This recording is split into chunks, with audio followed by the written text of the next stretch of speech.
Hi guys, welcome back to Movie Chat and More, and if you're here for the very first time, welcome. Glad to have you here. Today I want to be talking a little bit about A Nightmare on Elm Street. Finally, a Freddy video. I like Freddy Krueger. I like A Nightmare on Elm Street. I love the first one, 1984, directed by the late great Wes Craven. Wow. Yeah, Wes Craven. Sadly missed. Yeah, the first film in the Elm Street legacy is a classic. And yeah, I prefer Halloween. I prefer Friday the 13th. Not just the original movies, but as franchises. They are my favorites. For me, it's always been Michael Myers, Jason Voorhees, Freddy Krueger. For me. Yeah, the first one is iconic. The first Elm Street movie is iconic. It was very scary in its day. I mean, I was 4 years old, 4 years old when that came out in movie theaters, cinemas. So no, I don't remember seeing it for quite a while. And I don't remember it being advertised. Can't imagine why. But I do have early memories of the original Nightmare film. What I want to talk about today are some of the points of the movie I particularly like.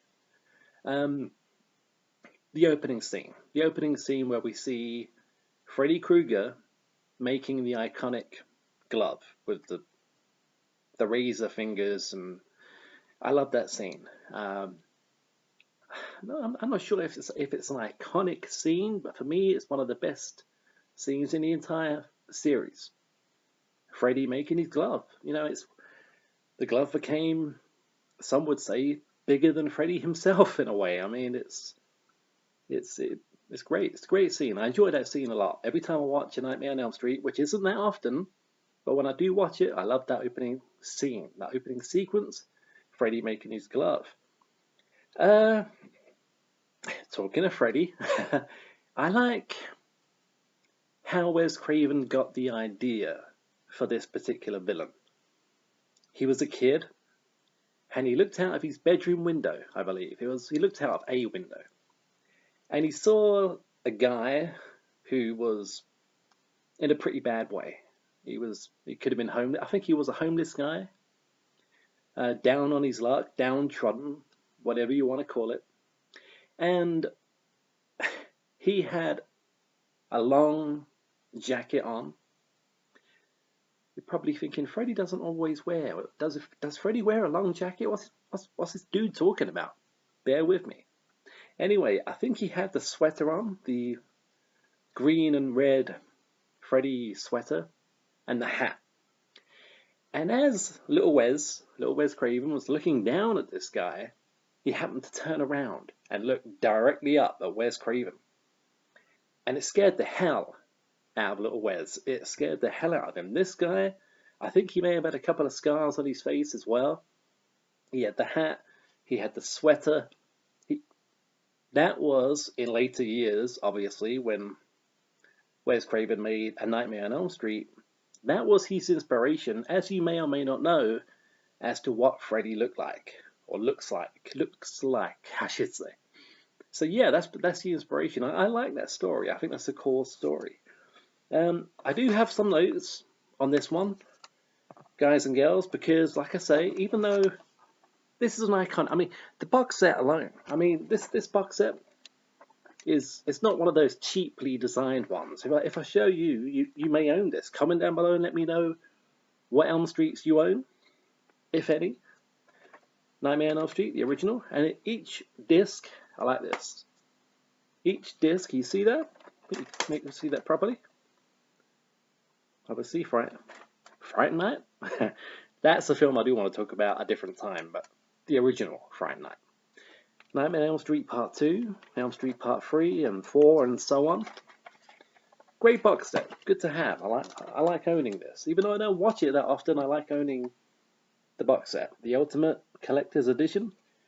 There's probably been about 300 or different collector's editions, but who knows? But trying to get the bloody thing back in its slipcase is not always easy.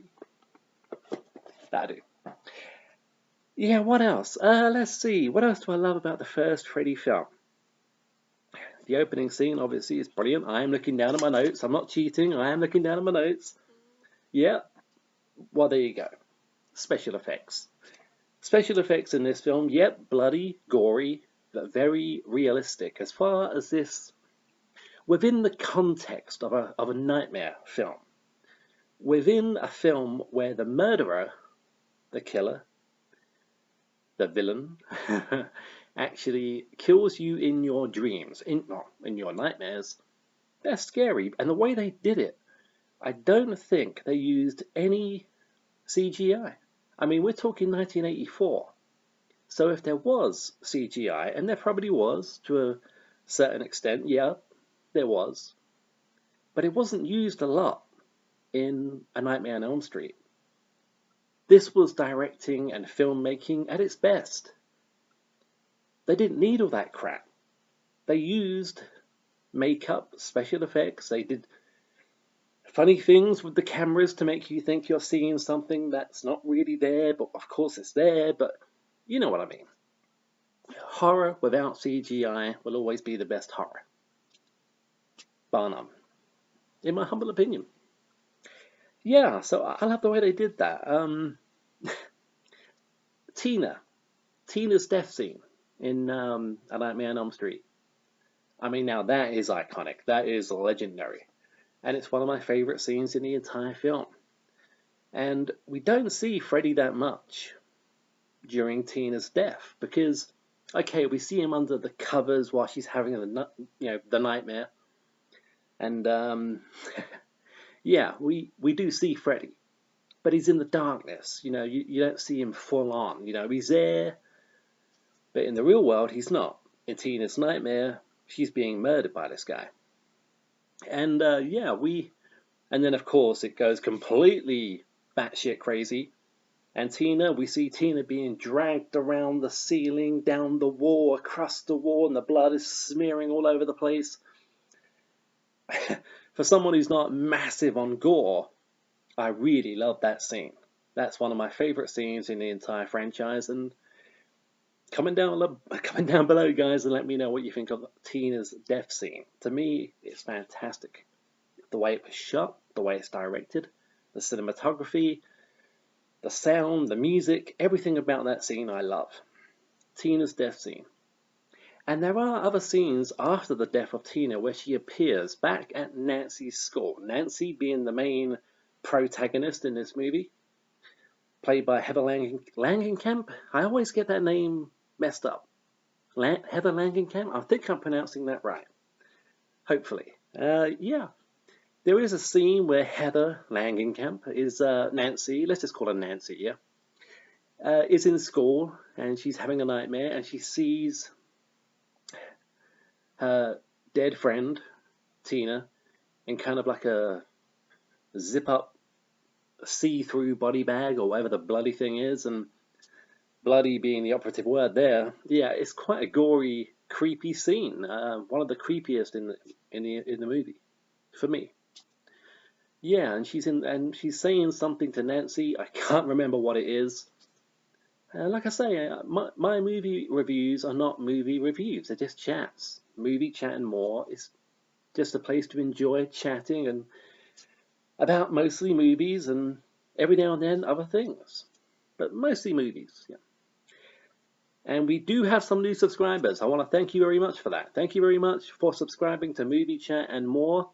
And guys, the guys who have been there from the very beginning, thank you too. Thank you for sticking with Movie Chat and More. Of course, my name is Richard. And yeah, I'm just a horror guy. But Freddy is third on the list for me. He could be top for you. And that's great. That's great. It's everyone to their own. Looking down at my list again, I'm not trying to be clever with this, okay? I'm not, well, yeah, the bathtub scene. I mean, the bathtub scene with Nancy and full of innuendo. I mean, come on. We see the glove appear in between Nancy's legs, and it gets closer and closer, and towards, yeah, full of innuendo, but quite scary and quite creepy. And I mean, not for me. Freddy has never scared me, and I think that's one of the big problems. When I was a kid, Michael Myers scared the holy living shit out. I mean, Michael Myers. I remember being a kid, I couldn't sleep in the same room as a VHS front cover with Michael Myers' face / mask on it. I would have to take it out of the room. I couldn't sleep in the same room where there were any pictures or, of Michael Myers. He scared me that much. Jason from Friday, yeah, I don't know if he scared me, but I love Jason. Who doesn't? Well, you may not. Comment down below, let me know. It's the only way I'm going to get to know what you think of Jason Voorhees. And Michael Myers. Michael Myers may never have scared you. He scared the shit out of me. Freddy never did. And that's the problem with Freddy and me. The guy doesn't scare me. But there are scary moments and eerie moments and redeemable qualities in all of the Freddy films. Well, most of them, some of them, that make these films more than watchable and more than legendary and iconic and all that crap. I mean, Freddy's Freddy, And talking about that, Freddy Krueger, that name. I don't know how they came up with that name. There's probably a story behind it. I don't know. But there's a scene where Nancy finds the hat. Now, of course, you probably, if you clicked on this video, you probably know the story of how Freddy became the Nightmare Killer. He was a child killer, and he was arrested, but he wasn't. Something happened in the court, or his rights were not read to him properly, and everyone knew this guy was guilty, but he got off on a technicality. Fred Krueger got off on a technicality. So the parents of Springwood, a setting, of course, for A Nightmare on Elm Street. Elm Street is in Springwood. And they got together, they formed a vigilante group, and they murdered the guy. They burnt him alive. Hence the scarring. And he came back in the nightmares of these teenagers. The teenagers of Elm Street, the teenagers of Springwood. That's the origin of Freddy Krueger. You probably already know that, and I've just wasted 30 seconds of your time. But it's a Nightmare on Elm Street video. I've got to talk about something that I know. Anyway, Nancy finds the hat. I think her mother's drinking or something, and the hat is on the kitchen counter, something along those lines. And Nancy picks up the hat. Well, she may have found it somewhere else. I can't remember. Like I said, I don't watch this film as often as what you may do. Or you may have never seen it. I think you have. You're watching this video. You've seen A Nightmare on Elm Street. Anyway, somehow Nancy sees the hat and it's got Fred Krueger. Not Freddy, Fred Krueger. And I found that funny, and it got me to thinking, it really did. Fred Krueger. Does that really sound ominous? To me, it doesn't. If they had continued the series and his name was Fred Krueger, yeah, I think it would have gained notorious. What's that word? It would have been notorious. It would have been infamous with the horror big guys, Michael and Jason and Pinhead and all the others. Leatherface, But Fred Krueger, Fred, doesn't have the same effect. Freddy, now we're talking. Freddy Krueger sounds better. And after the original Elm Street film, I don't think they referred to him as Fred Krueger ever again. For very good reason. Fred doesn't sound scary. Not really. Not at the beginning, as Freddy does. When Freddy Krueger, yeah, that's got a ring to it. That had a ring to it, and I think the filmmakers, they knew that, and that's why they went with Freddy rather than Fred in the sequels. Johnny Depp in this movie it was Johnny Depp's first ever movie, as you probably already know, and his death scene when he is regurgitated by by the bed, swallowed by the bed and thrown up by the bed, and the blood is going everywhere. And Johnny Depp's death scene it's got to be one of the best moments in this movie. I love it. I love that scene. I'm not the biggest fan of Johnny Depp, but he's a good actor, and yeah, he dies in A Nightmare on Elm Street. Kidding. Look, if you're a fan of Johnny Depp, that's great. We can't always agree. Just one more look at the notes before the soundtrack. Like I said, the soundtrack is eerie. And yeah, that's really all I've got to say about the original Elm Street film. The second one, it's funny. A Nightmare on Elm Street Part 2 is funny. It is full of innuendos. Now, you probably already know what I'm talking about. You may not. I have it on DVD. It's the Elm Street Legacy documentary about the making of these films. A Nightmare on Elm Street Part 2, Freddy's Revenge, is full of innuendo of a certain type, and I don't want to upset anybody by saying the wrong words or anything like that. But yeah, it's to be watched. Freddy 2 is to be watched. It's funny. Not just the innuendo of the film. It has homosexual innuendo. You know, that's it. And that's not. I mean, what makes that funny is when people were watching it back in the day. When it first got released in 1985 or 86 or some not long after the first one. I think it was 1985. There's not many people knew. Not many people knew what they were doing, and the main protagonist in that film was a character called Jesse. And there are so many scenes in that movie, nods and winks asking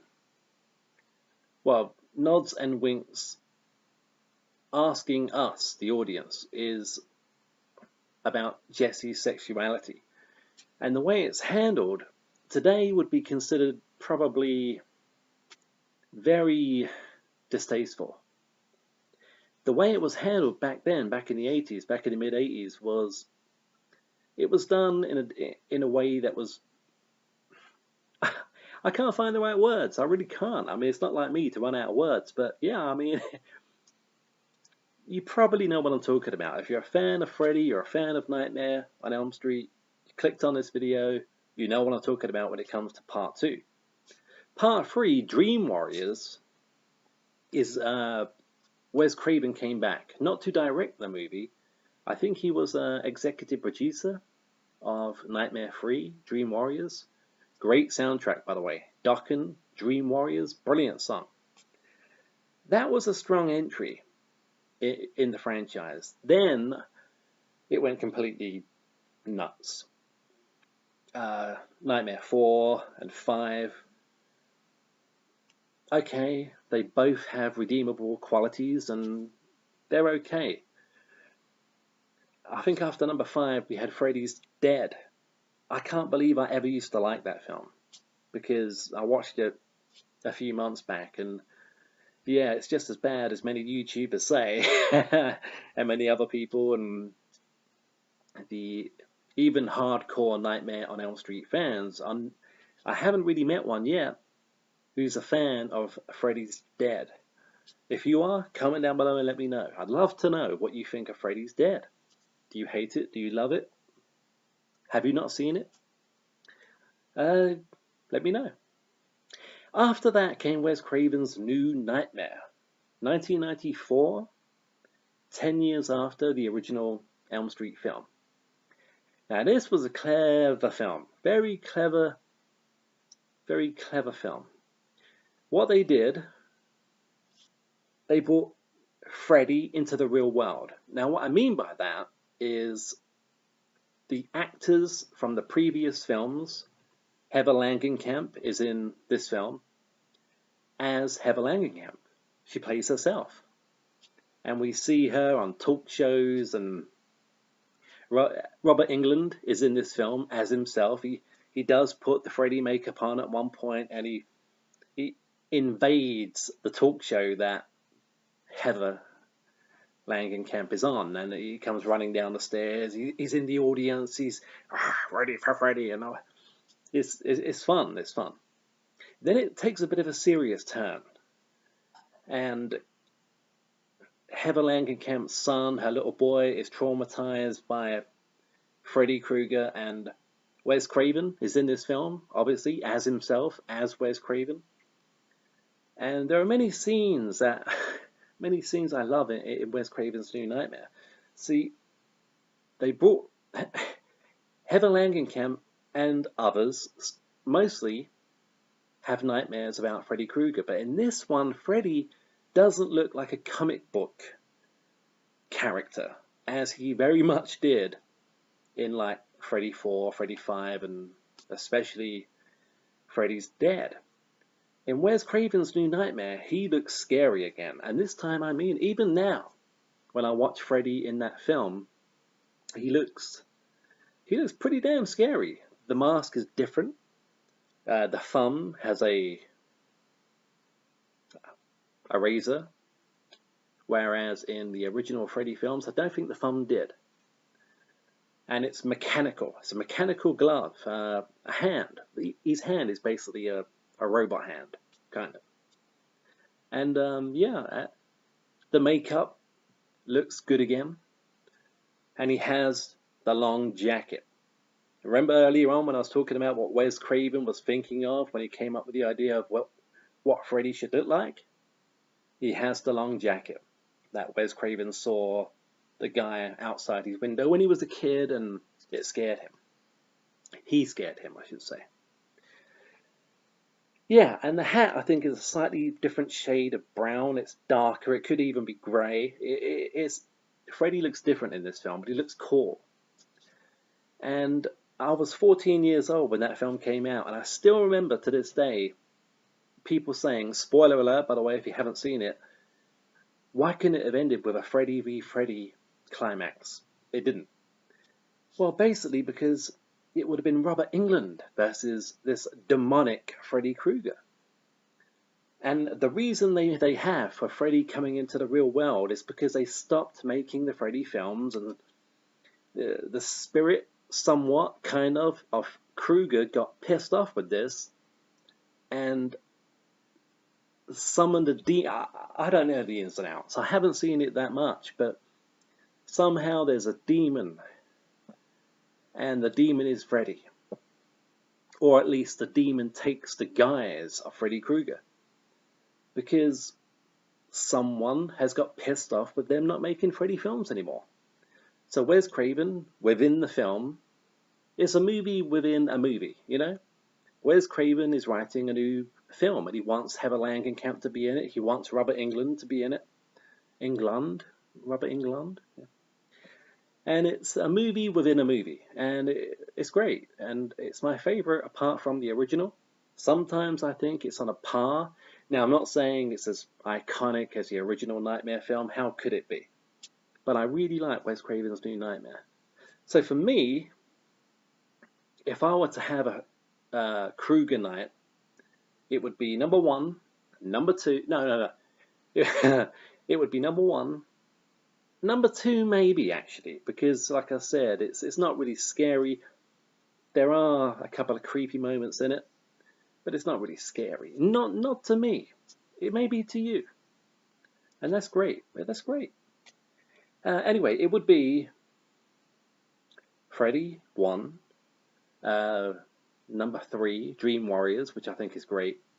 Heather Langenkamp is in that one as well, by the way. As Nancy, not as herself. And then 4, 5, and 6 out the window, because that's where Freddy became a comic book funny character. You know, in the first one, yeah, he cracks the occasional one-liner, but kind of like Chucky. You know, in the original Child's Play, Chucky is kind of like, you know, he comes out with the occasional funny one-liner, but the original Child's Play was not a horror comedy. Now, as it went on, I mean, I love Child's Play 2, I love Child's Play 3, and I like Bride of Chucky, but it's a comedy. The Bride of Chucky is not a horror film. It's a comedy. Seed of Chucky, less said about that, the better. And then they went on to do The Curse and this new one, The Cult of Chucky, which I haven't seen yet. So The Curse of Chucky was okay. But what I mean, going back, went off on a tangent again there, didn't I? I do that. My apologies. The same with Freddy Krueger. As the Chucky films went on, and the Freddy films went on, they became comedy guys. They were still killers, but they were comedy killers. They were, if that makes any sense. You probably know what I mean.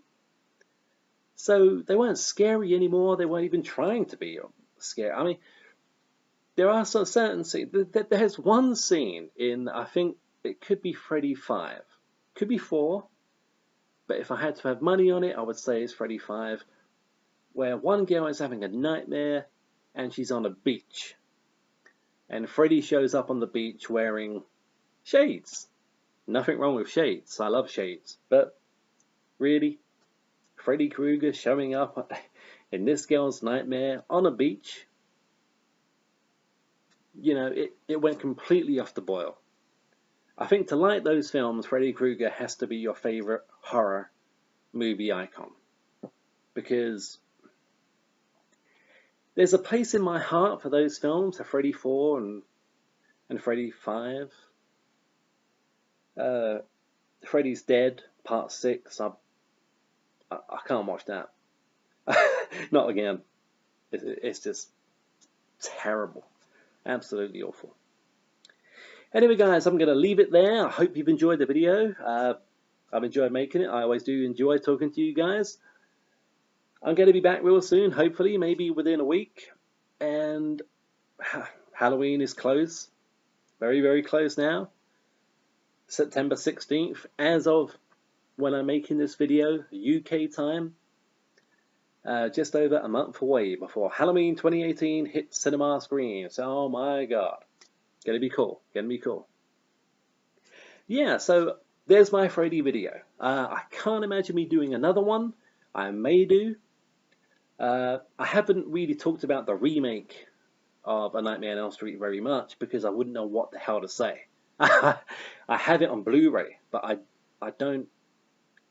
I saw it once when I was very, very drunk, and I may have even fell asleep, which doesn't say a lot about the movie, but I was very tired and like I say, very drunk. So I can't talk about the remake. Anyway, guys, comment down below and let me know what you think of A Nightmare on Elm Street Part 1 and 2 and 3 and all the others. And what you think of Freddy Krueger. Do you prefer him to Jason and Michael and Pinhead and Leatherface and all the others? Is he your favorite movie horror icon of all time? He may well be. Comment down below and let me know. Thanks for watching, guys. This has been Movie Chat and More. My name is Richard, as I said, and I really do appreciate you watching and liking and subscribing. So let's keep it going. Cheers, guys.